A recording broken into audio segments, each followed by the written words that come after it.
Good morning, good morning, good morning. Welcome to Becker Firm's post-election analysis with leaders in politics. I'm Yolanda Cash-Jackson and shareholder with Becker, and I'm joined by my fellow lobbyist and colleague, Mike Grissom.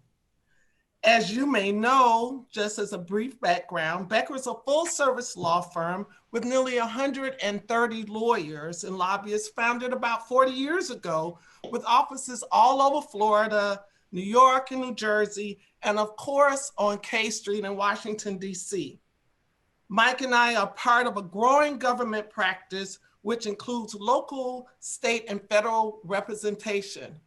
My fellow lobbyists are on that include former Senator Ellen Bogdanoff, Jose Fuentes, and many others, Latoya Shields, and I could go on. But anyway, we want to get to the meat of the matter. We're having this discussion today because instinctively, as experienced government professionals, with our fingers on the pulse of politics, we realize that it ain't over till it's over. So we will look at this election from several lenses. A look from both sides of the aisle, from all levels, to determine what really happened on election day. Not just the who, but the why and what it means. So let's get right to our panelists. We have members from both parties and both chambers. First, let's meet Senator Gary Farmer, the minority leader of the Florida Senate. Farmer is a lawyer and also spent a number of years as an advocate for the Florida Justice Association before winning a coveted seat in 2016, representing East Broward County. Welcome, Senator Farmer, Leader Farmer. Thank you, Yolanda. Good to see you. Good to see all the panelists today. Great, thank you. And also meet Representative Fentrice Driskell, a Democrat from Tampa. She recently became a member of that famous now Divine Nine. Welcome, Sora. She's considered by many to be a rising star with leadership potential. Representing District 63, she was born in Lakeland, a lawyer, and we are so glad to have you. Hello, Representative Driskell. Hello, Yolanda. Thank you. Now I turn it over to my colleague, Mike Grissom, who will introduce the Republicans on our panel, and also our moderator. Mike, take it away. Thank you, Yolanda. I want to start first by introducing a friend of mine over the last 10 years. We got to know each other back in my days at the Republican Party of Florida. But Senator Joe Gruters is not only a state senator from District 23, but also the chairman of the Republican Party of Florida. He had a tremendous night last Tuesday where Republicans not only won the state of Florida for Donald Trump, but he picked up 5 seats in the Florida House. And as I'm sure Senator Farmer is watching right now, potentially a state Senate seat. Thank you, Joe, for joining us, and good to have you. Yeah, thanks so much, Mike. It's great to be on here, and it's great to join my fellow senator. He's a great guy, Gary Farmer. Next, we are proud to have Representative Juan Fernandez-Barquin of House District 119. He had worked as an attorney in the Public Defender's Office in Palm Beach for 4 years, has been in private practice as an attorney for 12, and I learned yesterday his most proud moment is calling around and letting everyone know that he won his re-election by 30 points in a district that Hillary Clinton carried by 15 points. So, Representative, thank you, and congratulations on your tremendous win. Thank you, Mike. Happy to be here with my fellow legislators, and happy to compart what I've learned from this last election cycle. Thank you. Thank you, Representative. Last but certainly not least is a friend of mine, Peter Schorsch. Peter is the president of Extensive Enterprises and one of the most influential people in politics in our state today. His blog, Florida Politics, has been ranked for several years by the Washington Post as the best state-run blog in Florida, and his morning newsletter, Sunburn, is a must-read for anyone doing business in Florida. Both elected officials and private businesses turn to him to help hone their message and get it out to the decision makers in Florida. Peter, thank you for joining us, and the floor is yours. Thank you, Yolanda. Thank you, Michael. Thank you to everyone at Becker for inviting me to moderate this panel. This is I want to give you a salute for how diverse this panel is, and also for the breadth of and the caliber of the people listening in. It's nice to see so many faces and names that I don't necessarily recognize among the clients, getting that South Florida feel for some of these panels. It gets a little repetitive. So kudos to you on organizing a great event. Not breaking news, but I want to start off with Senator Gary Farmer right now. I'm watching the Twitter over here on my left-hand side, and it'll get us kicked off. What is the latest on the recount in State Senate District 37? I know where we were, but it looks like it's underway or there's movement this morning. Can you give the attendees an update on that? Sure, and good morning, Peter. We are about to begin the machine recount. I am in a nearby location. I will be heading over there as soon as we're done. We finished last week the cure period for ballots, dealt with provisionals and some other issues. And at the end of all that and going into the recount, Senator Rodriguez trails by 31 votes, trails Ileana Garcia. So the machine recount will begin today, just momentarily. That will take several hours. And once the machine recount is over, a manual recount will begin. The supervisor has not yet indicated whether that manual recount will begin today or whether she will wait and begin it tomorrow morning.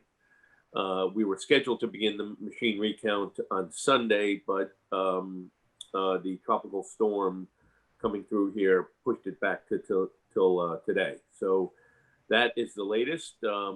We will have a tabulation update once the machine recount is done later today, and we will see where we lie going into the manual recount.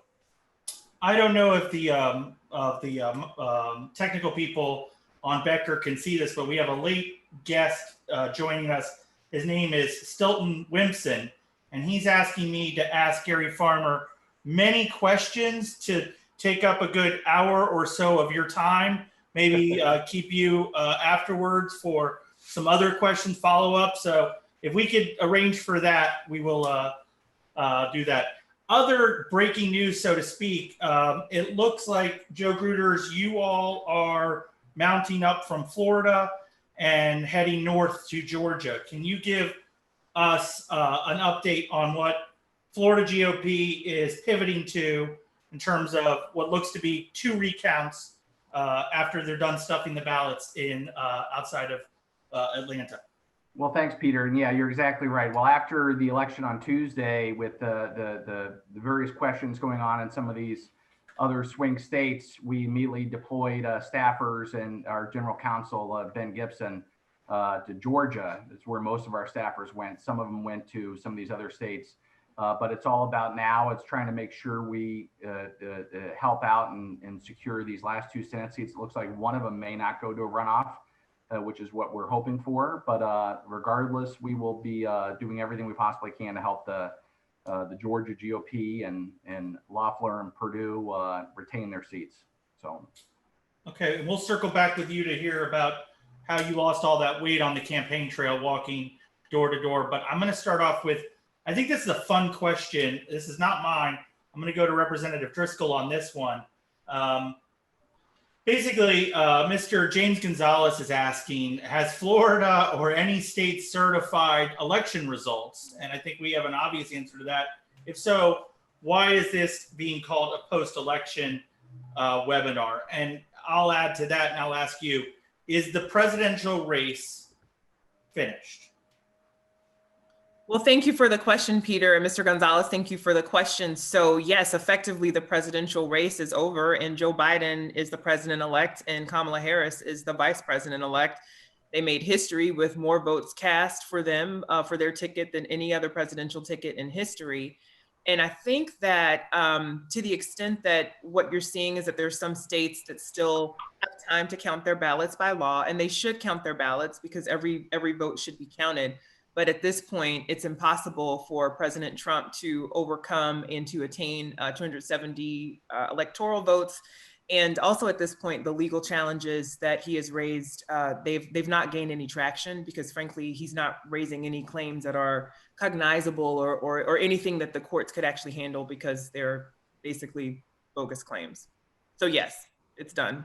I know Joe Gruters agrees with 100% of what you just said, but let me ask Representative Fernandez-Barquin, the results in the country are very different than what happened in South Florida. And I think a lot of the academic analysis over the next couple of years is going to be what happened in South Florida. Why did President Trump, how was he able to achieve such success relatively in terms of what he needed to accomplish out of the vote there? Give us the top lines. What happened in South Florida? We've read what happens. We read Politico, we read the New York Times, but what really happened on the ground there? Thank you for the question, Peter. I think that the X factor that a lot of people weren't considering are the effects of Latin American politics in Miami-Dade County. We have a very large Hispanic community here. We have a lot of, not just the Cubans, but a lot of Colombians, a lot of Venezuelans, a lot of Nicaraguans. And I think it's been overlooked the effect of Latin American politics over here. I mean, currently, or prior to the election, Senator Petro, who was a presidential candidate in Colombia and a well-known Marxist and former guerrilla for the FARC, endorsed Biden. And a lot of Colombians saw that.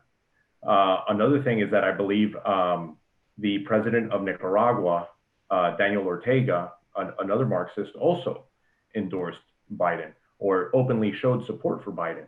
That did not help the Nicaraguan, that did not help Biden getting the Nicaraguan community. And also it was just effective messaging on our part in Miami-Dade County, a very strong ground game to make sure that that the voters got out there and that Trump's message reached the people. And it's not just Miami-Dade County, Peter. I was looking at several articles in the Wall Street Journal in reference to the border towns in Texas. And these were towns where I believe Hillary won by 47% or 46%, and President Trump only lost them by 4 or 5 points. So I mean, it wasn't just a message that resonated here with the Hispanic community in Miami-Dade County, but also in South Texas, in precincts that were previously considered to be dark blue, that all of a sudden are now looking purple. Senator Gruters, there's an adage in poker: winners tell funny stories, losers yell deal. You're going to spend the next year or so telling funny stories about what happened in Florida, no matter what the overall outcome. No, there's a lot of ingredients that went on. Try and condense it here for us. I mean, don't tell us 20 reasons. Give me 2 or 3 reasons. Why did the Florida GOP, why did Team Trump do as well as they did in Florida? And it was kind of for the second, I think it's important to point out, this is kind of the second cycle in a row where Florida seems to be running on its own track relative to what's going on across the country. Like, Governor DeSantis hung on during a blue wave. Team Trump won in Florida, even though Joe Biden is the president-elect. Tell us the ingredients here. Well, the entire machine was united, number one. But let me tell you just as quickly as I possibly can. We had 200 staffers. So I was the Trump co-chairman in the 2016 cycle. We had 62 staffers on the ground at the very peak. This cycle, we had over 200, most of them over 100 on board with the start of the new year. With the pandemic shut down, we continued on almost immediately because of the strong relationship we have with the RNC and the Trump Victory team. And but literally our machine was firing on all cylinders. So we really crushed the Democrats on the ground. And when it comes to turnout, that's what this entire race was about. This was not about persuasion. Most people knew exactly where they were going to vote. And most people are voting straight ticket down. There's very few swing voters right now because we live in such a hyper-partisan environment. So we knew we had to identify our voters and turn them out. So we've been working on that. Literally, we've been on the ground since 2016. But on fire, we were a well-oiled machine. We ran circles around the Democrats while they were following Biden, who was hiding in the basement for 6 months during the campaign. I think that really impacted their efforts. They tried to flip the switch at the end, and they just couldn't do it. Where we were literally on the ground since July in a slow rollout from that shutdown. But I think we did very well. We crushed the Democrats on the ground. So we crushed the Democrats in voter registration. Don't forget, Andrew Gillum said he was going to register 1 million new voters. Soros and some of these other left-wing groups came in and said they were going to spend millions of dollars registering felons and new voters. At the end of the day, we had almost a net advantage of 200,000 from the 2016 cycle. So we crushed the Democrats in voter registration, and then we crushed the Democrats at the end in turnout.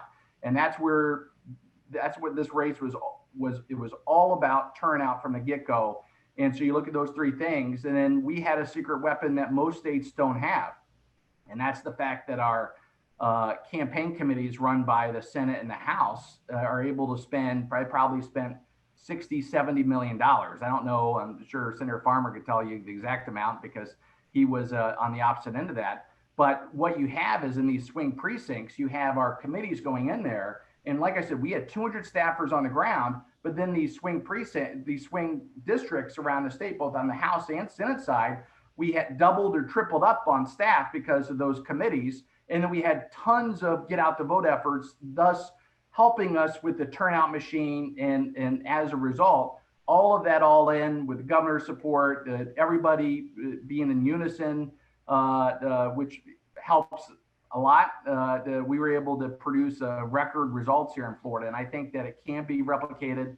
I think the representative had it right. I think the fact that the Latin American politics played a role. But at the end of the day, it was the message, it was our outreach to different demographics, and it was our ability to turn out our votes when we needed them to turn out. So long story short, Joe Gruters says Florida GOP crushed. I think that was the operative word that we got out of there, crushed. I want to stop for a second and bring in our host for a second. Yolanda or Mike, do you have anything you want to add? I just want to point out congratulations to Yolanda here. If I can pull my green screen up, she is on the Influence 100 as one of the 100 most influential people in Florida politics. Congratulations to her. That's just in print now. We're shipping some down to you. But Yolanda or Mike, do you want to give any quick takes back on what you saw out of the presidential election? Michael, you want to make up? I'll jump in real quick. I think Chair Gruters said it best. I think one thing that the Republicans managed to do that I know both Senator Farmer and Representative Driskell would have loved to see more is more coordination with the toll ticket. You know, you saw Senator Biden win Seminole County pretty handily, which we expected him to do, as we saw in the gubernatorial race last time. But fortunately for Senator Gruters and some of our folks here in Tallahassee that tend to lean Republican, we got Jason Broder to come up as a state senator in a very competitive race. So I think the coordination of the message throughout the Republican ticket was a key. Well, I can't let that go. Since it's supposed to be point counterpoint. The reality is that Democrats all over the country experience this. And although we crushed it in Florida, I have to admit, picking up 5 seats in the House and being in a recount here is certainly admirable. But Senator Farmer, wouldn't you agree that this is more of a something that hit the country kind of unexpectedly? What are your thoughts? Well, I think we're going to be dissecting a lot of what happened in Florida, and particularly in Dade County for a long time. And I think it remains to be seen whether, is Trumpism a permanent thing that's going to continue to impact Florida politics? Was it more of sort of an imperfect storm for us?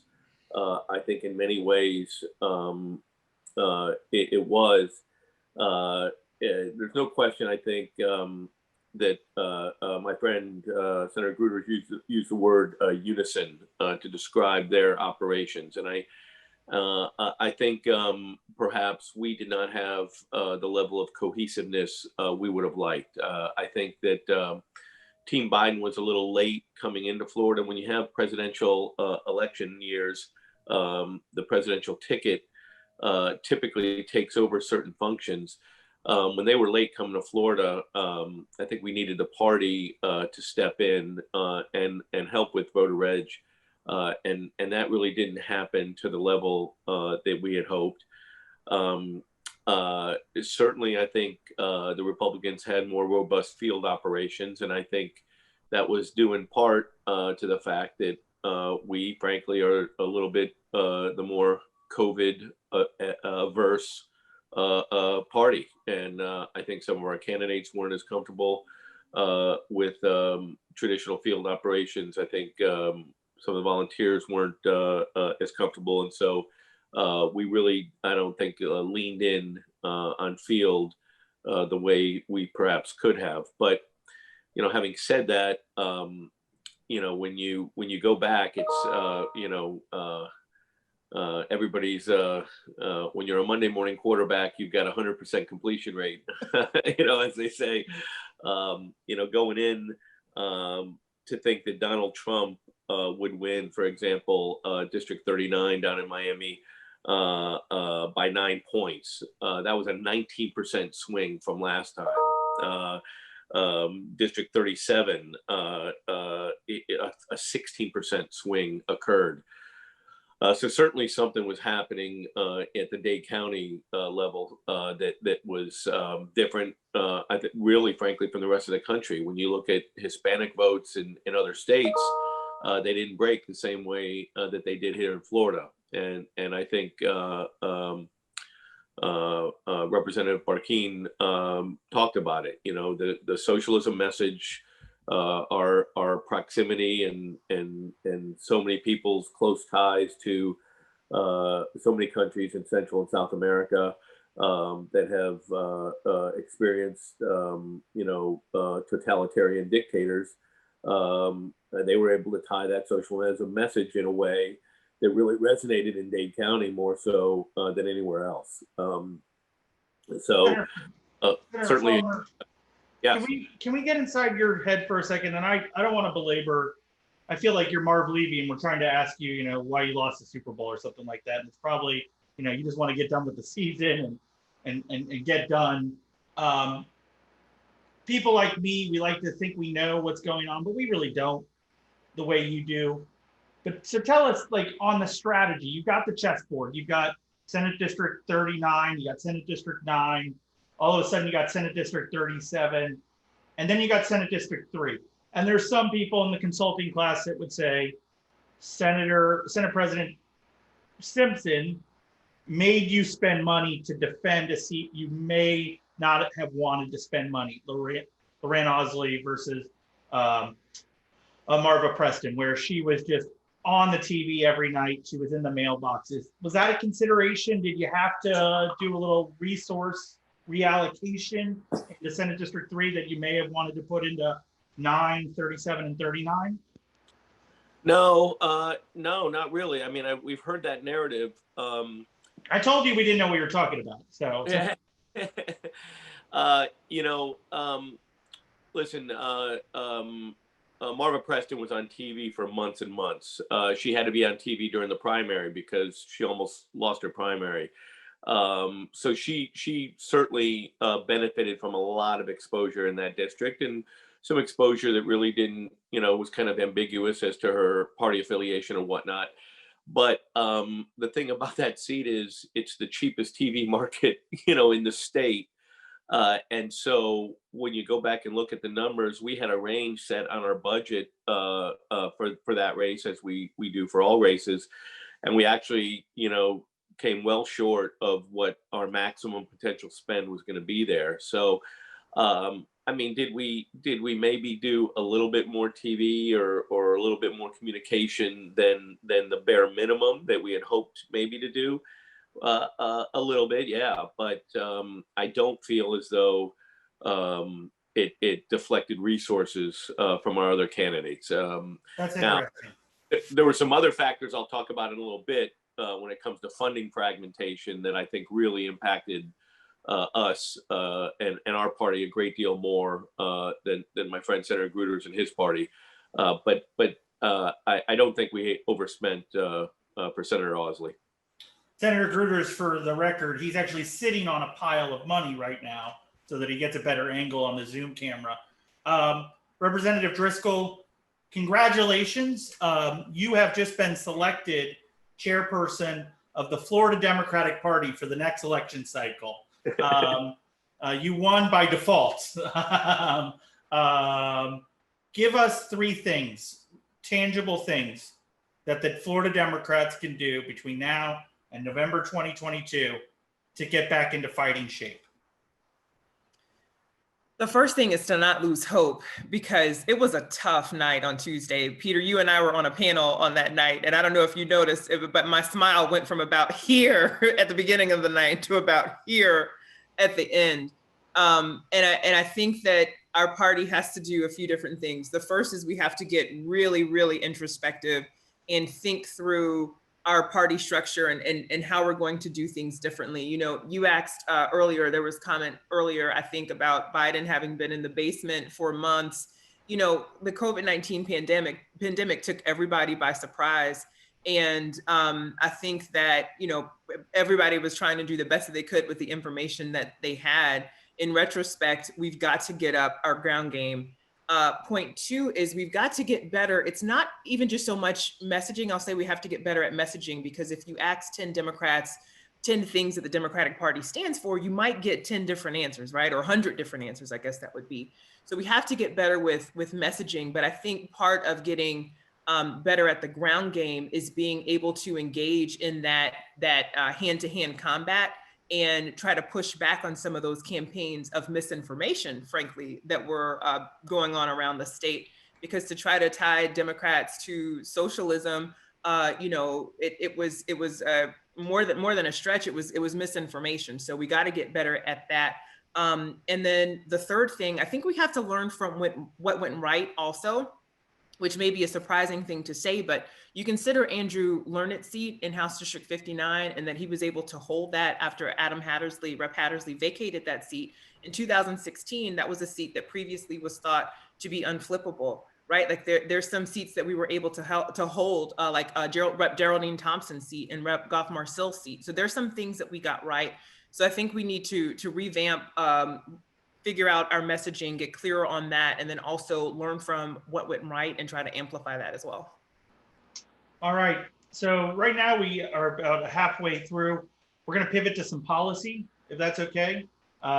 We've got a lot of policy questions in from our, excuse me, from our guests today. And so a lot of it has to do with COVID as well. And I don't wanna get bogged down all day on solving the coronavirus. Because I don't think that we can obviously get that done in a Zoom panel. But we'll start with you, Representative Fernandez-Barquin. There's a little bit of, there's conflict between what the governor's office is allowing and what local municipalities would like to do, maybe to combat the coronavirus, especially in the face of an increased caseload. Nowhere is this more present than in South Florida, where some of the municipalities would like to enact stronger regulations. Tell me, how does a Republican balance that? You know, being loyal to the party, loyal to the governor, but also with the party's philosophy of home rule and so forth, that local organizations or local cities should be able to, to enact rules as they see fit. Well, first off, thank you, Peter. First off, my number one loyalty is to my constituents. And I know for a fact from knocking on the doors that I knocked on in this last election cycle, COVID is definitely something that they do fear. And it's not just from the perspective of they themselves. We're talking about a lot of homes, at least in my district, with multi-generational families living together. So they do fear for their grandmother or grandfather getting it. I'm an advocate for home rule in the sense of COVID. I think that Miami-Dade County, you cannot treat Miami-Dade County the same way you treat Pensacola. It's two totally different areas, two totally different local governments, and two totally different ways of governing. And that's something that I will unabashedly say to the governor's office, that I am an advocate for Miami-Dade County being able to set up their own regulations and any other municipality, because they know better than Tallahassee does in when it comes to COVID. I want to ask all of the lawmakers kind of a rapid fire question. And each of you can answer kind of in 15 to 30 seconds. Should Florida public schools be open 100% with no option, no track for virtual learning? Or should we have this hybrid system still in place where some students can choose virtual learning and some can attend in person? And I'll start with you, Senator Farmer. I believe the parents should have a choice. And listen, this is one of the toughest choices I think parents or Floridians have to make in the midst of COVID. There's no question that children do better with in-person learning and socialize better, but in some instances, it just may be too dangerous. It may be that a family member at home is high risk. I think you've got to give parents the option. Representative Fernandez-Barquin. I agree with Senator Farmer, and this is a discussion I've had with several parents in my district, with neighbors, with friends, that having the option is critical. There's a lot of multi-generational families living together, and when you have a grandmother or grandfather who's elderly, and you have a child who's going to school and interacting with a bunch of other children from a bunch of other different families, there is a high risk of contracting that. While with the child, the child may not have the adverse effects and may not have such a high chance of fatality. I mean, if it gets to an elderly person, I believe if it's someone over 70 years old, you have a 5% chance of fatality. So I think we should give the parents the option to choose the educational model that is best for their family. Representative Driskell. I think that this is basically the minimum that we can do is to give parents this choice. And I'm not confident that as a state, we were as thoughtful as we needed to be when sending students back to school, and that the state government overreached, quite frankly. Here in Hillsborough County, our school board came up with a plan and had delayed school openings and reached an agreement that the parents, the teachers, and the students were happy with. And then you had the state government overreach and push us to open earlier and threaten to withhold our funding if we didn't. And so to Representative, my colleague, to his point is that, we need to be allowing the local school districts to best, decide what makes sense for their population in the lack and absence of leadership from the state. If we're not going to have the leadership from the state, then that is the next best thing to give the school districts and the parents the option. And Senator Gruters. Yeah, I'm for total school choice on this, and I have children in the school system. They were in the public school system, and my wife and I both worked, and we couldn't afford not to continue working and to stay at home with the kids like we did last year on and off. So we made the difficult decision to pull our kids, and I'm so glad that we did, because my kids are now in a school where there's no mask, no social distancing. They've had the same amount of issues as the local public schools have had. And one of my son's classes, his classmate from last year, has had a full-time substitute the entire time. They've been in quarantine twice. And then when they got back from the second quarantine time off, they had a new substitute. So the most important thing that we do is educate our children, and to allow parents and to empower them to make the best decisions for their children across the board. That's why last week I floated that if these schools continue to require a mandatory mask, just to put in perspective, in Sarasota County, we had school board members talking about how they wanted to have mandatory mask requirements for the next 2 to 3 years. I thought that was preposterous. And so I came out and said, if they continue to have these mandatory mask requirements ongoing, we should give parents the option, let them opt out and choose a school that better fits their students' needs. I don't know why we're not naming more schools Donald Trump Elementary School. I mean, that would be one of my first things that I think you need to work on, Senator Gruters. A question for a lot of the folks from the business community that are on today, and I think this is going to be an issue you will be addressing during the session, and Senator Farmer loves this issue. Republican desire for a liability cap for businesses related to COVID. Senator Gruters, what would that look like? I'm not saying you have to, write the bill right now, but what would legislation look like that would shield Florida businesses from being sued, like a restaurant opening and, maybe one of the guests gets COVID because the waitress was infectious or something like I that. think So what are the principles you're looking for? Yeah, good question, Peter. I think it's almost impossible to be able to track of where people got the COVID-19. So I think we should have some type of blanket protection, maybe a carve out for exemption for certain industries, nursing homes, maybe, that if they follow all, they got to be following all the procedures and policies put in place by the CDC to make sure that their clients are protected, because obviously if they're not leaving, there's only one place that could have got it. But I think that to help the economy move forward, you got to have some blanket protection for most of the businesses out there. I mean, but in areas where you can certainly dial down and say, we know these people are getting it in this area and it's because of failure of people to follow the protocols, then maybe there could be some type of exemption. But I think overall we need some type of blanket policy there. Senator Farmer, do you want to contra that? Yeah, well, no surprise here that I disagree with my good friend, Senator Gruters.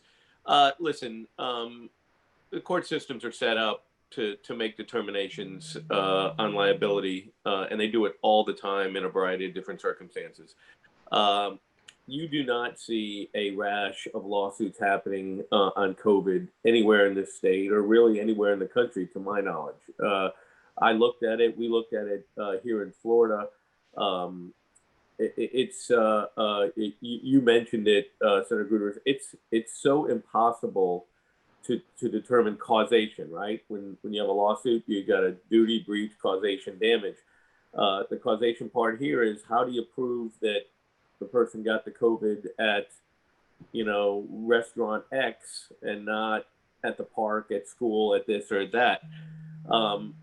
So as a practical matter, this is a solution in search of a problem because there has been no problem yet with regard to COVID lawsuits.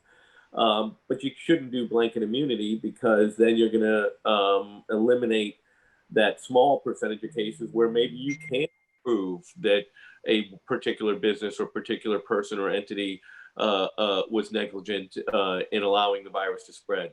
And certainly, as Senator Gruters pointed out, the notion that nursing homes should get this kind of protection is particularly troublesome.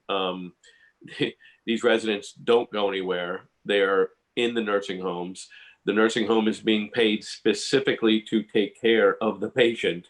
If they fail to do that in a way that causes a COVID outbreak or causes residents of the nursing home to catch COVID, I think that's a pretty clear indication. You don't have that causation issue there. So a blanket immunity there would be, I think, particularly troublesome. Okay, let's just pretend that we are in special session with the two gentlemen standing right behind me. I'm glad that they're here, lending their support as they always do, constantly calling. Yeah, I get it. You're a farmer. Give me a specific, maybe bill or idea that you have to promote economic development or increase tourism that can be accomplished legislatively, kind of in reaction to what's happened with the pandemic. That could be a lessening of a regulation, et cetera. I'll start with you, Representative Fernandez-Barquin, and I'll give everyone a chance to answer. I've seen the legislation. This will be my third session coming up, and I've seen the legislation for the tax holidays. And I think a real tax holiday would be allowing a tax holiday for individuals buying big budget items. I think that would be a nice spur to the economy. And I'm not talking about office supplies or anything like that. I'm talking about a refrigerator, AC unit, maybe even vehicles that are under a certain amount of below a certain amount. I think that would certainly help. It would fall in line with the less regulation, lower taxes, and also help the economy. While there would be some budgetary consequences to it, I think overall it would help the residents of Florida. Representative Driskell. Thanks, Peter. So I think I would actually take a different approach. I think we all witnessed as COVID-19 basically gutted our tourism economy this summer. And right now, and we became literally the global epicenter of this pandemic.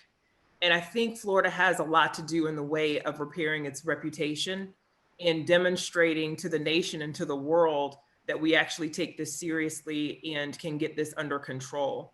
So I think that we do need some uniformity with respect to COVID-19 restrictions, not to take away freedoms, but really to try to diminish and get rid of the mixed messaging where we're saying we want our economy to be open and we're open for business, but not having uniformity in terms of what it would take to do that. So we need to stop the overreach with local governments and not allowing them to have mask requirements. Maybe we should think about something statewide that might make sense in terms of a regulatory framework to start bringing our numbers down in the way that we need to see so that we can repair our reputation and really show people that Florida truly is open for business. Joe Gruters, wave a magic wand, and I know you've had some ideas on taxation and things like that. What's a way we jumpstart the economy during the 2021 session? Yeah, it's fully funding things like the QTI. You know, I think it's important to provide those incentives to companies who are creating these high-paid wage jobs here in Florida. We want to continue to encourage growth with existing companies and new companies. And yes, one of the bills that I ran that bill last year, I'm going to run it again this year. And the bill that I'm going to continue to push is what I call the Save Main Street bill, which is the remote sales tax. We'll also refer to as the Wayfair bill, which is essentially we're crushing our local retailers and allowing these foreign companies to get an advantage. And it doesn't take a rocket science to look at what's going on Main Street, what's going on at the malls, especially with COVID-19 and the increase of online sales tax. We're leaving $750 million on the table. I've talked to the Senate, the President designate, the Senate. I think this will be on the agenda this year, and I think it's the right thing to do. I think it's a way to even the playing field out a little bit, and hopefully we can return some of that money to our local retailers, but we should reward the retailers who are paying payroll taxes, property taxes, and contributing to our overall the communities, rather than allowing these foreign and sometimes out-of-state companies to have any type of advantage over our local shops. Senator Farmer, I'll allow you a chance to weigh in. Sure. Listen, I agree we should favor our local businesses over foreign businesses, no question about it. Problem with some of the tax holidays or tax savings is we're already a revenue challenged state. And I think we're going to be challenged for revenue more than ever this coming year. And to me, when you look at some of the hits that our economy has taken, many of them are really related to the one underlying thing, which is people not feeling safe, people not willing to go to restaurants, people not willing to go to amusement parks, the fact that we can't go to movie theaters. All of it really comes back to the notion of, am I safe under this virus? So I think the more that we can do to control the spread of this virus, the better the economy is going to be. We're going to end with elections, but I want to ask a couple more questions about COVID. Representative Fernandez-Barquin, one of the big issues that is unsolved is the foreclosure issue, the eviction issue. Governor has, extended out, and then the CDC extended out. But on the opposite side of that are a lot of, property owners who have lost out on several months worth of rent. And the commercial rental market is a ticking time bomb. Any thoughts on what to do to solve the eviction, foreclosure, basically the property ownership issue that's facing the state at this point?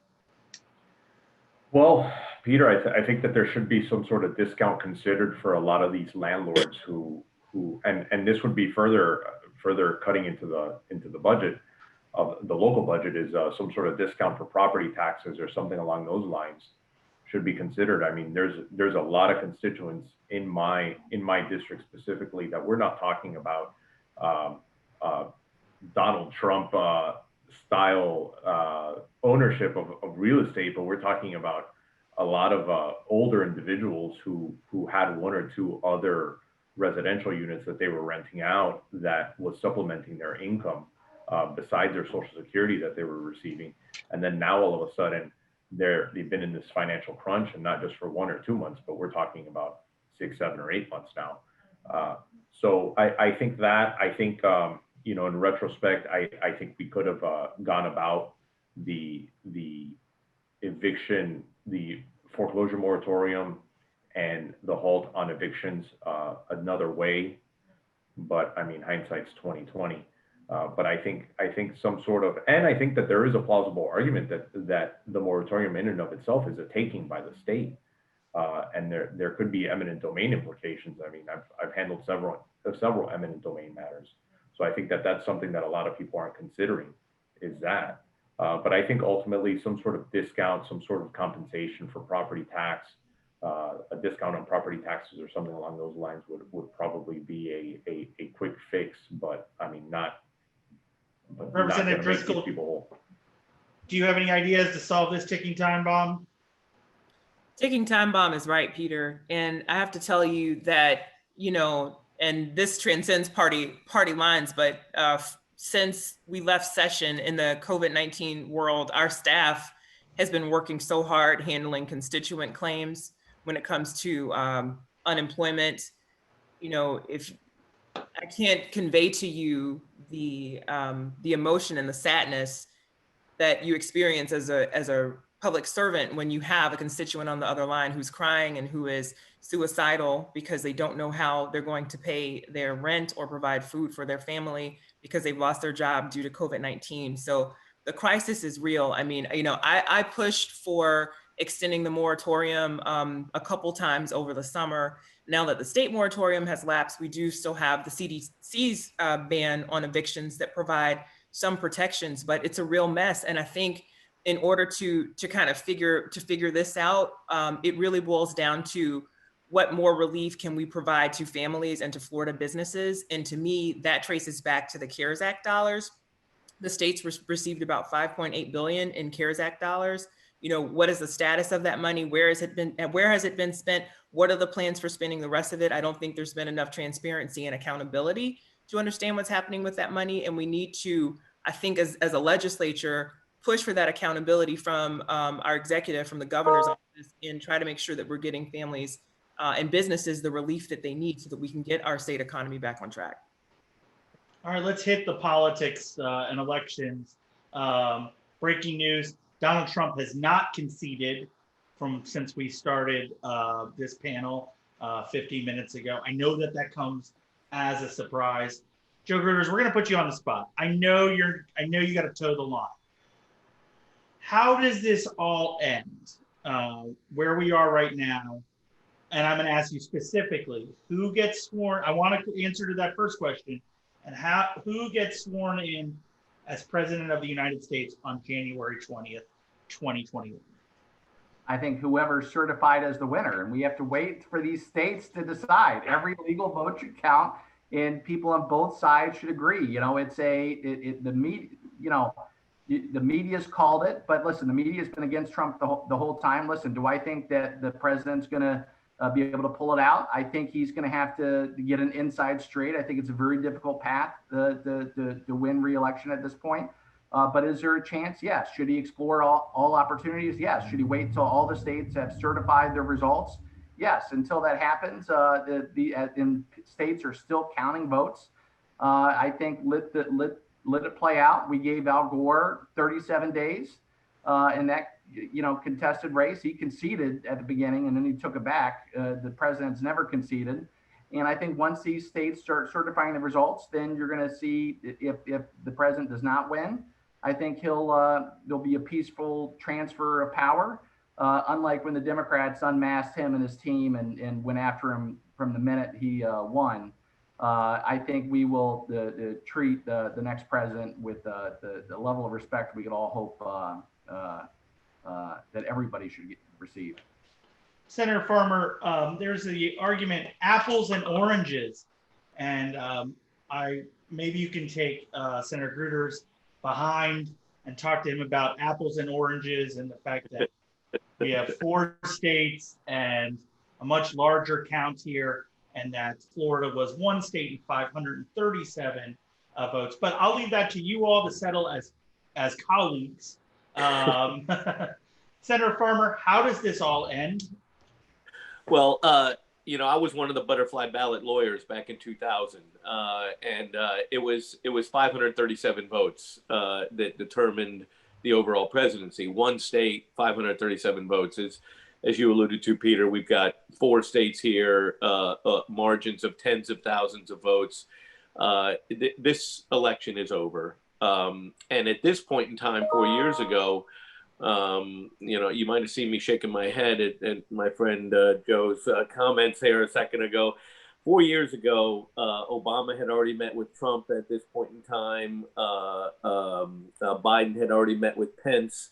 The GSA was allowing the transition to begin. I think we need to start allowing this transition to happen. And how does it end? I think it ends in a very Nixonian moment, with the president having resigned and Pence being president having pardoned him. And Donald gets on a helicopter and flies away. And whether we get the victory sign or not, like Nixon, that may be the only difference. But that's how I see this ending. Him flying off and hoping he can fight off the state investigations for which he will not be pardoned. Representative Fernandez-Barquin, I know where your party loyalty lies, and I respect that. So give me the upside to what's going on right now. There's going to be some that argue that this is so different than years past, that it's undermining democracy, et cetera. Some people can make the other argument that it's actually reinforcing it, that we're going through the post-election process, we're certifying election results, et cetera.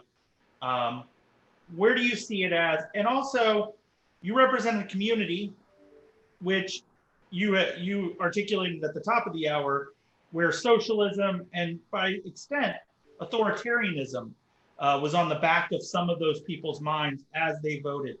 How will this extended period play out with some of those communities? Well, thank you, Peter. First, I think the media story that Donald Trump's going to hold himself up in the White House like Al Pacino in Scarface is just absurd. I think that once the results are certified, I think he will agree with the results. He's pursuing he's pursuing all and every legal remedy that he's entitled to as president of the United States seeking re-election. I think that the South Florida community will understand that he is pursuing these legal remedies to make sure that the law in and of itself plays out the way it's supposed to be, and that the Constitution works the way it was written and meant to work. So I don't think that this will affect his long-term image. And as far as the upside, if he gets reelected, if he gets the votes that he needs and gets reelected, that's great. And if he doesn't, I think we've come across a great new diverse Republican Party that we will come back stronger and better in 2022. And Peter, I'll call it now. We will take the House, the federal House. We will take Congress in 2022, without a doubt. And I expect a Republican president to be elected in 2024. Representative Driskell, I just want to ask you this question, pardon me, but did Black women just save the world?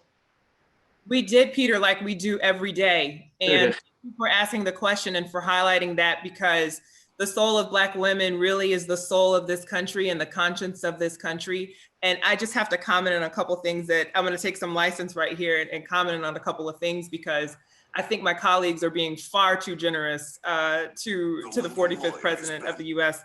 He has said on multiple occasions that he does not intend to vacate the White House. He has said that, he's called the ballots a disaster. He has assailed our democratic principles and institutions at every turn. And there is nothing that he has said that has indicated to me that he intends to allow this peaceful transition of power. Now, I hope that he does. But what we can't just, I will not sit here and pretend like he has not been assailing our democratic institutions. And there's a quote by Abraham Lincoln that I'm not going to get right, but he basically says something to the effect of, our democracy has just enough virtue to save it in the times where we need it most.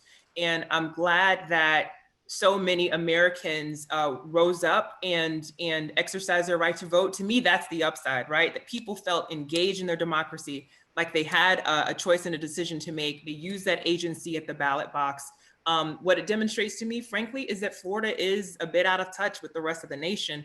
As for 2022 and 2024, I don't know how that goes, but I think it's a different world, and that in as much as the Democratic Party in Florida has a reckoning to go through, I think the Republican Party does as well, because they're not going to have Trump at the top of that ticket. And so things are going to look a little bit differently. And as much as this election cycle was a referendum on Trump, I think we're going to start to see 2022 be a referendum on the economy, a referendum on coronavirus. And they're in trouble there. We've got over 17,000 in Florida dead. I'm going to close with a little rapid fire in a second, although I would be remiss if I did not comment that I just find it so beautiful outside of the moment that we are the one country where Black women have such a strong voice, at the same time that Cuban American and Venezuelan and Puerto Rican dissidents have such a strong hand. And I'm thinking about China, and I'm thinking about Russia, and I'm thinking about all of the other places where the minority voice is that, and it doesn't have the supreme role in deciding states or deciding overall presidential elections. And while it is a choice between two very old white men, other than maybe the UK, our brothers in arms over there, which is if you take a moment, it is kind of beautiful as I watch this panel even unfold with the different shades of faces in front of me. Okay, Joe Gruters, who is the Democratic nominee you would love for the Florida Democrats to put up against Ron DeSantis? Rapid fire question. Representative Escamati. I knew that one.